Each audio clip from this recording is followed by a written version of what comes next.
하나님 말씀은 신약 성경 누가복음 9장입니다.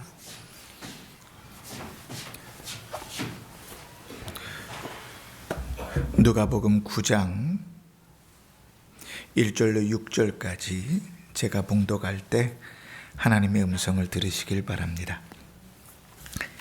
예수께서 12제자를 불러 모으사 모든 귀신을 제어하며 병을 고치는 능력과 권위를 주시고 하나님의 나라를 전파하며 앓는 자를 고치게 하려고 내보내시며 이르시되 여행을 위하여 아무것도 가지지 말라. 지팡이나 배낭이나 양식이나 돈이나 두 보릇을 가지지 말며 어느 집에 들어가든지 거기서 머물다가 거기서 떠나라. 누구든지 너희를 영접하지 아니하거든 그 성에서 떠날 때에 너희 발에서 먼지를 떨어버려 그들에게 증거를 삼으라 하시니 제자들이 나가 각 마을에 두루다니며 곳곳에 복음을 전하며 병을 고치더라. 아멘. 한 주간도 평안하셨습니까? 네. 한 주를 지내면서 우리에게 얼마나 많은 기도가 필요한가, 얼마나 하나님을 의지하며 살아야 되는가 다시 한번 좀 생각하게 되는 시간이었던 것 같습니다. 날씨가 계속 추워지는데 건강을 좀 유의하시고 감기라도 걸리면 또 신앙생활하는 일들에도 타격이 있으니까 몸을 잘 살피실 수 있기를 바랍니다. 교회의 사명은 복음을 전하는 것입니다. 그래서 성도의 삶도 역시 복음을 누리며 복음을 전하는 것이 성도의 삶입니다. 이러한 삶을 이미 예수님께서 친히 사셨고 제자들에게 위임되었고 교회가 감당해야 될 사명으로 주어졌습니다. 그냥 교회 행사로 전도해야 되는 것이 아니라 구원받은 자가 당연히 숨 쉬듯이 전도해야 하는 일은 당연한 일입니다. 아마도 우리 신자의 삶 속에 제일 안 하는 신앙의 생활이 뭔가 생각해 보면 전도가 아닌가 싶어요. 전도한다는 것은, 복음을 전한다는 것은 우리가 죄에서 용서받았다는 사실을 전하는 것이고 영원한 죽음에서 살아났다는 것을 전하는 것입니다. 그래서 예수님께서 사역을 시작하실 때도 예수님의 앞서 사역을 하도록 6개월 먼저 보냈던 세례 요한이 사역을 시작할 때도 그 사역의 시작은 회개하라 천국이 가까웠느니라로 시작됐습니다. 예수님은 이 일을 위해서 제자들을 훈련시키셨고 예수님께서 친히 천국 복음을 전하시고 병든 자를 고치시며 귀신을 쫓아내셨던 것처럼 제자들도 그렇게 훈련시키셨고 또 이 땅의 교회도 그렇게 훈련되어 복음을 전하는 삶들을 살아가는 것입니다. 오늘 우리가 읽은 본문은 그렇게 제자들을 훈련하기 위해서 예수님께서 이제 전도하는 일로 내보내는 장면입니다. 오늘 우리가 읽은 내용을 얼핏 우리가 잘못 생각해서 전도의 원칙이 이런 것이구나 이렇게 착각하지 말아야 될 것입니다. 왜냐하면 주님은 이제 제자들을 훈련시키는 과정을 시작하셨어요. 이전에는 뭘 하셨냐면 주님께서 친히 복음을 전하시고 귀신을 쫓으시고 병든 자들을 고치시고 하나님의 말씀을 전하시면서 주님께서 친히 그 일들을 감당하셨는데 그 일들을 감당하실 때 예수님 제자들은 계속 봤죠. 그리고 이제 주님께서는 둘씩 짝지어가지고 제자들을 보내시면서 너희가 보았던 그 일, 명령받았던 그 일을 하도록 보내시는 겁니다. 이게 첫 훈련의 시작이에요. 10장에 가면 예수님께서 또 70명을 둘씩 나눠서 보내는 장면이 나오거든요. 그러니까 누가복음에는 2번 나오는데요. 아마도 예수님께서는 그렇게 기회가 있는 대로 제자들을 둘씩 짝지어서 보내셔서 이제 본인이 부재할 때 이제 승천한 이후에 교회가 그 제자들이 그 사명을 감당할 수 있도록 시키고 계시는 겁니다. 그렇게 보면 예수님의 훈련은 대단히 체계적이에요. 예수님께서 둘씩 전도하러 보내는 일이 오늘 처음이라 그랬잖아요. 그렇게 생각하고 본문을 다시 가만히 읽으면 예수님께서는 그 첫 일을 행하시면서 두 가지 제한을 두십니다. 첫 번째는 뭔가 하면 대상에 대한 제한이에요. 오늘 우리가 읽은 본문에 누가복음엔 나오지 않지만 병행구절인 마태복음에 보면 이렇게 기록되어 있습니다. 예수께서 이 12를 내보내시며 명하여 이르시되 이방인의 길로도 가지 말고 사마리아 안의 고을로도 들어가지 말고 오히려 이스라엘 집에 잃어버린 양에게로 가라, 이렇게 말씀하십니다. 그러니까 주님께서 처음 전도를 보내시면서 보내시는 대상이 누군가 하면 유대인들에게 보내시는 거예요. 이 제자들이 가는 지역들이 어쩌면 예수님께서 이미 복음을 전했던 갈릴리 지역들일지도 모릅니다. 어쩌면 이 제자들이 갔던 지역이 예수님께서 아직 가지 않으셨던 지역일 수도 있습니다. 그러나 한 가지 제한은 뭔가 하면 유대인에게만 가라. 이방인에게로 가지 말고 사마리아 땅에도 들어가지 말아라, 그렇게 말씀하십니다. 그렇게 생각해서 우리가 이 이방인이나 사마리아인에게는 복음을 전하면 안 되는구나, 이렇게 생각해서는 안 될 것이죠. 그죠? 아직 때가 되지 않은 것입니다. 아직 제자들이 훈련되지 않은 것입니다. 복음을 전할 필요가 없는 것이 아니라 아직 때가 되지 않은 거예요. 때가 되면 제자들이 훈련이 되어지면 이제 예수님께서는 그들을 땅끝까지 보내실 겁니다. 우리가 너무나 잘 아는 마태복음 28장에 그러므로 너희는 가서 모든 족속으로 제자를 삼아라. 사도행전 1장 8절에 예루살렘과 온 유대와 사마리아와 땅끝까지 이르러 내 증인이 되라. 지금은 아직 사마리아로도 가지 말아라. 이방인 땅으로도 가지 말아라. 그러나 때가 되고 훈련이 되면 어디로까지 가라고요? 땅끝까지 가서 복음을 전하라 말씀하시는 거예요. 두 번째, 오늘 본문을 보면서 예수님께서 하시는 제안은 소유에 대한 제안입니다. 우리 3절을 같이 한번 읽어보실까요? 시작. 이르시되 여행을 위하여 아무것도 가지지 말라. 지팡이나 배낭이나 양식이나 돈이나 두 버릇을 가지지 말며, 이렇게 말합니다. 여러분, 이 말에는 되게 어폐가 있습니다. 왜냐하면 여행을 하는데 당연히 있어야 될 필수품을 가지지 말라고 이야기하는 거예요.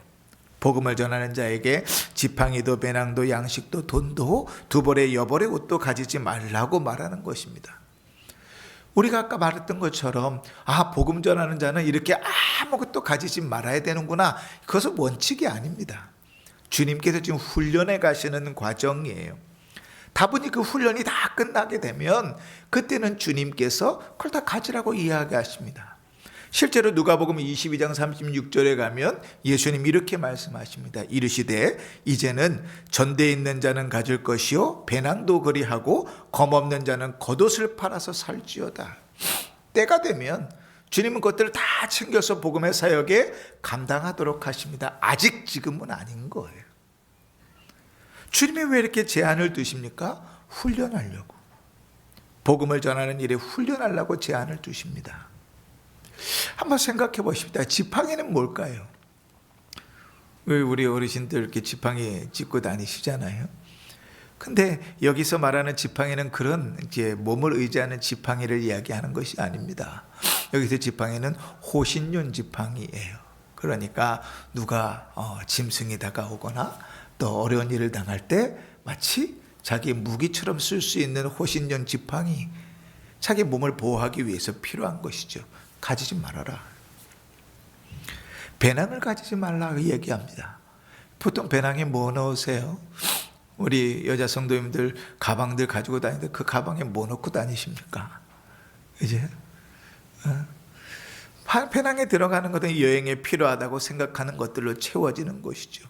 보통 당시에는 지금과 다르기 때문에 여행을 한다고 하면 물과 또 양식들이 채워졌겠죠. 근데 배낭을 가지지 않는다는 것은 그걸 가지지 말라는 거거든요. 근데 보다 더 구체적으로 양식을 가지지 말아라. 양식은 여행을 하는데 필수적인 거죠. 먹어야 일을 하죠. 먹어야 길을 걷죠. 지금 저는 차를 타고 가는 것 정도가 아니잖아요. 걸어서 가야 되는 그 길들인데 음식을 가지지 말아라. 양식을 가지지 말아라. 그가 살아가야 되는 기본적인 것도 가지지 말라고 이야기하죠. 아니, 그 돈 주고 사면 되죠. 돈도 가지지 말라 그래. 그리고 마지막으로 두 벌 여벌옷도 가지지 말라 그럽니다. 여기서 옷이라는 것은 우리 피부에 닿는 속옷과 같은 거예요. 우리하고는 다르게 당시는 팔레스타인 사람들은 야외에서 사는 경우들이 있잖아요. 야외에서 야간에 노숙을 해야 되는 경우들, 숙박을 해야 되는 경우들도 있는데 그럴 때 몸의 보온을 위해서는 이런 옷들이 필요합니다. 그런데 그 옷도 챙기지 말라는 거예요. 그럼 여러분 생각해 보십시오. 주님께서 둘씩 짝을 지어서 복음을 전하라고 보내는데 각 마을마다 돌아다니면서 복음을 전하는데 아무것도 가진 게 없어요. 가진 거라고는 내 파트너밖에 없습니다. 길거리에서 자게 되면 어떻게 자야 돼요? 둘이 꼭 껴안고 자야죠. 뭐 추우니까. 우리 삶의 복음을 전하는 거 아니라 여행을 갈 때, 그게 복음을 전하는 여행이든 어떤 여행이든 여행 갈 때 필요한 그 모든 아주 필수적인 것을 가져가지 말라고 주님 말씀하시는 거예요. 그러니까 전도하러 보내면서 그것을 가지지 말라 그러는 것은 문제가 있는 거예요. 말도 안 되는 요구예요. 근데 주님께서 왜 그렇게 명령하셨을까요? 주의 복음을 전하러 가는 길에 철저하게 의지해야 되고 믿어야 되는 건 뭐밖에 없냐면 예수님밖에 없어요. 주의 복음을 전하는 일에 의지해야 될 것은 주님의 명령과 또 주께서 그 일들을 하도록 도우실 것이라는 그 믿음밖에 없어요. 사람의 힘으로 그 일들이 되지 않아요. 그래서 주님은 그들에게 뭘 주셨냐면 능력과 권위를 주셨어요. 그 능력과 권위는 다른 면으로 표현하면 성령이죠. 주님께서는 그 제자들을 보내시면서 주신 것은 너희가 능력과 권위, 그 성령을 힘입고 내가 가라고 하는 그 명령을 의지해서 가라. 지팡이도 돈도 배낭도 양식도 두보롯도 가지지 말아라. 여러분, 그 여행을 걸어가면서 제자들을 한번 생각해 보십시오. 이제 아무것도 없이 지금 나온 이대로, 자, 그대로 한번 일어나 보세요. 다 일어나서 이제 전도하러 가십시오. 둘씩 내보낸다고 생각해 보세요. 근데 은평구에서는 절대로 하면 안 됩니다. 적어도 서대문구 가서 하시든지 아니면 저기 경기도나 뭐 수원이나 이쪽 가서 전도하십시오. 그리고 둘씩 짝져서 내보낸다고 생각해 보세요. 그대로 일어나서 가방 가지지 말고 주머니에 돈 가지지 말고. 이해가 되냐고요. 근데 주님 뭘 훈련하고자 하는 거예요? 주의 복음을 전하는 일에 의지할 것은 하나님밖에 없어요. 돈이, 양식이, 배낭이, 지팡이가 자기를 지켜주고 보호해주는 게 아니에요. 주님은요, 이 훈련을 그 제자들에게 철저하게 시킵니다. 그러나 언제나 이래야 되는 원칙은 아니라 그랬잖아요. 이제 뒤에 가면 예수님께서 이렇게 물으세요. 누가복음 22장에 그들에게 이르시되 내가 너희를 전대와 배낭과 신발도 없이 보냈을 때 부족한 것이 있더냐? 이르되 없었나이다. 그리고 나서 36절에 그 얘기 나는 거예요. 이제 뭐 배낭도 사고 칼도 가지고 그렇게 다 챙길 거 다 챙겨서 이제 복음 전하러 가라. 이 훈련이 없이는 늘 돈을 의지하고 살았던 사람은 죽었다 깨나도요. 하나님 믿는다고 하고 하나님 의지한다고 하지만 그 돈을 못 놓아요. 늘 자기 의지하고 살았던 사람 있잖아요. 죽었다 깨나도요. 그 건강이 완전히 무너지기 전에는 절대로 주님을 의지하지 못해요. 그 훈련이 안 됐거든요. 근데 예수님이 그 훈련하고 계시는 거예요. 제자들을 둘씩 짝지어서 전도하러 각성에 보내시면서 아무것도 가지지 말라 그러는 거예요. 오직 뭐만 의지해요? 하나님만 의지해라. 내가 너에게 명령했고 너에게 권위와 권능을 주었으니 그것만 의지하고 가라. 근데 그 제자들이 그 모든 과정을 겪고 이구동성으로 고백하는 게 뭐예요? 그때 부족했던 것이 아무것도 없었습니다. 그렇게 훈련되면 그 다음에는 배낭에 양식도 넣고 지팡이도 들고 그리고 걸어가도 더 이상 그게 절대적인 의지가 되지 않아요. 뭐만 바라봐요? 주님만 바라보지. 주의 복음을 전하는 일들의 그 일만 바라보며 가는 거예요. 예수님께서 처음 제자들을 보내면서 시작하신 훈련은 그 훈련이에요. 하나님만 의지하게 하는 것, 하나님만 바라보게 하는 것. 여러분, 우리의 삶에서요, 하나님께서 우리를 내려놓게 하실 때가 있어요. 근데 그때 돈을 붙들고, 그때 내 건강을 붙들고, 그때 내 자존심을 붙들고, 내 힘을 붙들고 걸어가잖아요. 하나님 그거 박살내기 전까지는 저거 절대로 하나님 의지하고 사는 것을 배워보질 못해요.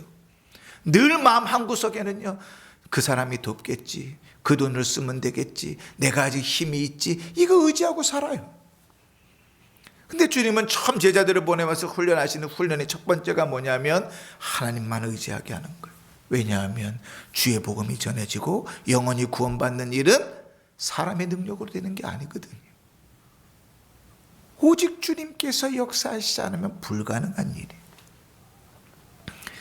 여러분, 그렇게 나아가서 제자들이 복음을 전합니다. 복음을 전하는 일들이 얼마나 중요하겠어요. 복음을 전해서 영원히 구원받아야 되는 일들은 대단히 중요한 일입니다. 천국 복음을 전하고 예수의 복음을 전해서 한 영혼이라도 죽게 돌아오게 하는 일은 대단히 중요한 일이에요. 죄와 사망으로부터 우리를 구원하셨다는 그 복음은 듣지 않으면 믿어지지 못하고 믿지 않으면 구원받을 수 없는 일이니까요. 그러니 그 복음을 열심히 전해야 됩니다. 그 복음을 듣고 회개한 자만이 구원받을 수 있어요. 누구 말 따나 아내 치맛자락 붙들고 엄마 치맛자락 붙들고 천국 갈 수 있는 방법은 없거든요. 그러나 여러분, 오늘 주님께서 제자들을 보내는 장면에서 우리가 간과하지 말아야 할 것은 우리가 복음을 전하는 복음을 들어야 되는 사람들이 이 땅에 발을 디디고 살아가고 있다는 사실이에요. 예수님은 우리를 대속하기 위해서 이 땅에 오셨고 그 복음을 전하기 위해서 공생애를 사시면서 말씀을 전하고 가르치셨어요. 그러나 예수님의 사역에서 또 다른 중요한 부분은 무엇인가 하면 귀신을 쫓아내고 병든 자를 고치고 연약한 자를 회복시키시는 하나님의 회복의 사역이었어요. 아니, 천국 가면 되지. 이 땅에서 귀신쯤 들려도 천국 가면 되지. 이 땅에서 빌어먹어도 천국 가면 되지. 이 땅에서 병들었어도 천국 가면 되지. 그게 뭘 중요할까? 주님은 아직 이 땅을 살아가는 그 성도들이 이 땅을 살아가면서 필요한 것들을 살피셨어요. 연약함들을 돌아보셨어요. 귀신을 쫓아내서 자유를 주시고 병든 자를 고치시면서 건강을 회복하셨어요. 그리고 그들에게 예수를 믿게 하시고 그들로 하여금 주님 앞에 나오게 하시는 거예요. 그래서 주님께서 하였던 그 사역을 그대로 제자들에게도 하게 하십니다. 1절 2절을 읽어볼까요?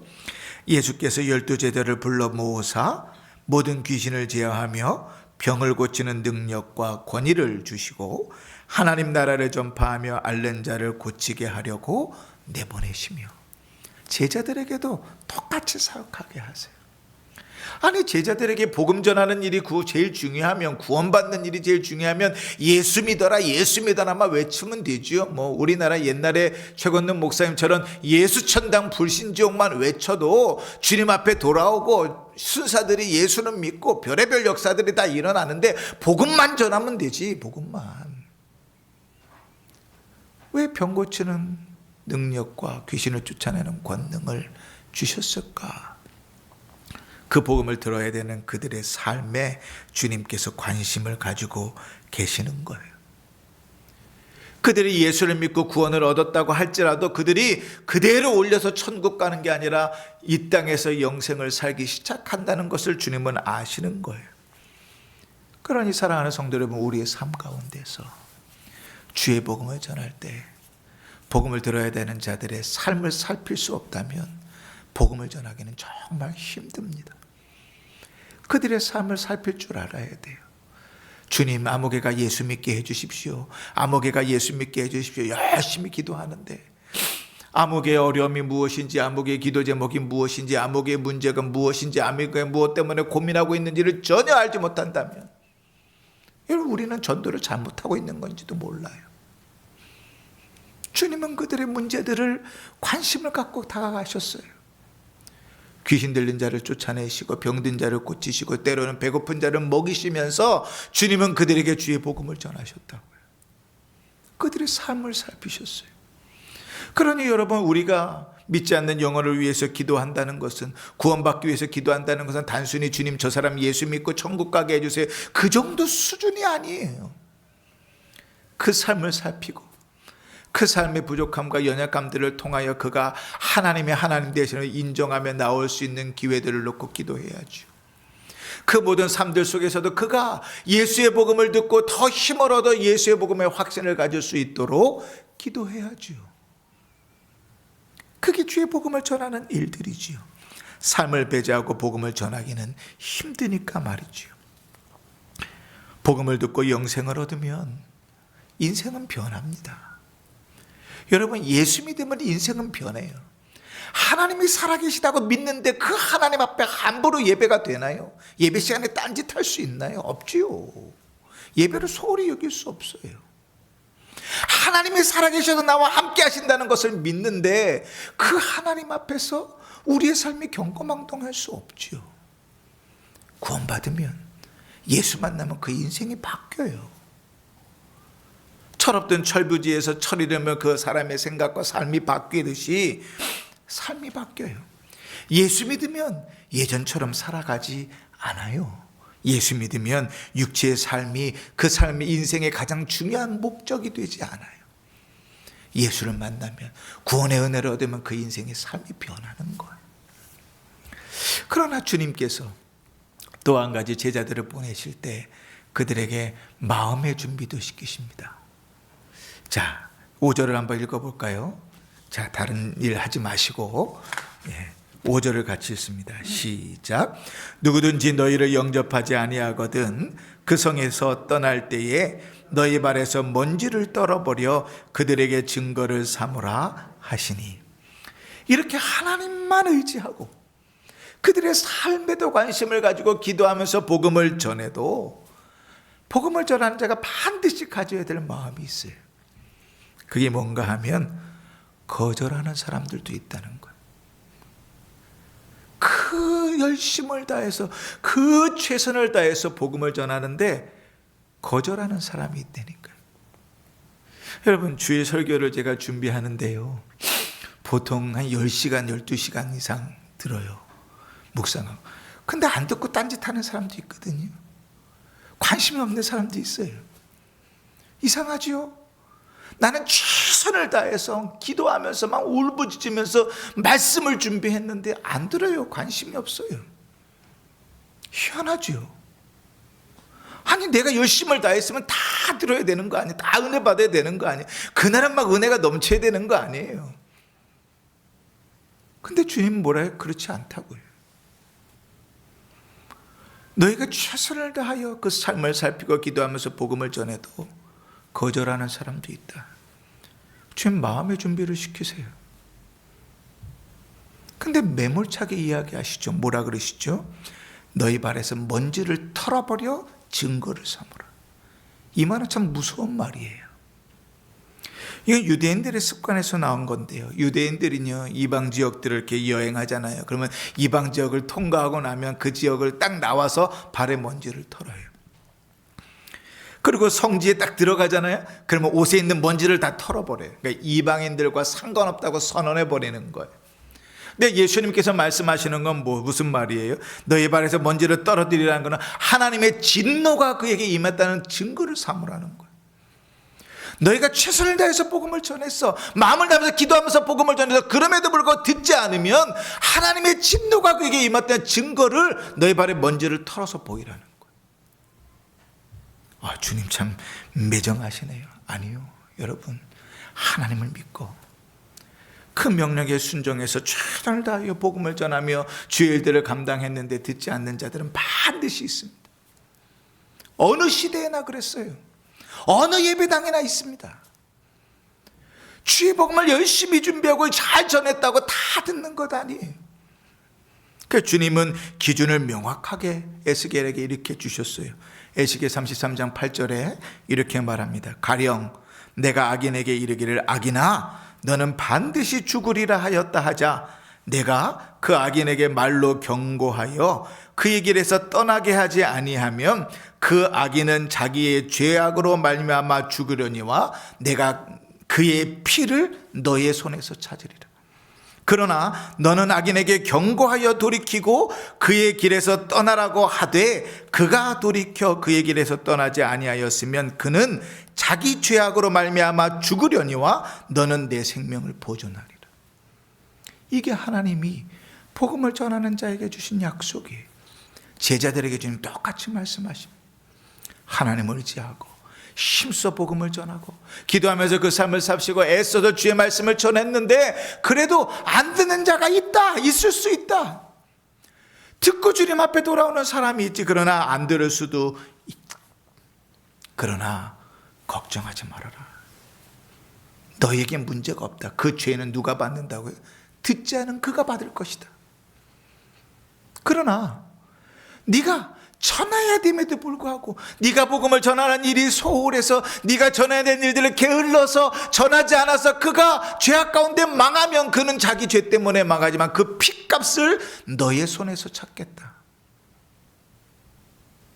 주님께서 복음 전하는 자에게 주시는 말씀이죠. 사랑하는 성도 여러분, 어쩌면 오늘처럼 그런 복음의 역사들을 보기가 힘든 시대가 있는지 모르겠습니다. 요즘처럼 복음을 열심히 전하는데 예수 믿는 자가 쉽게 드러나지 않는 것도 참 드물어요. 근데 더 속상한 사실은 오늘 요즘처럼 예수 믿는 사람들이 전도하지 않는 시대가 없었어요.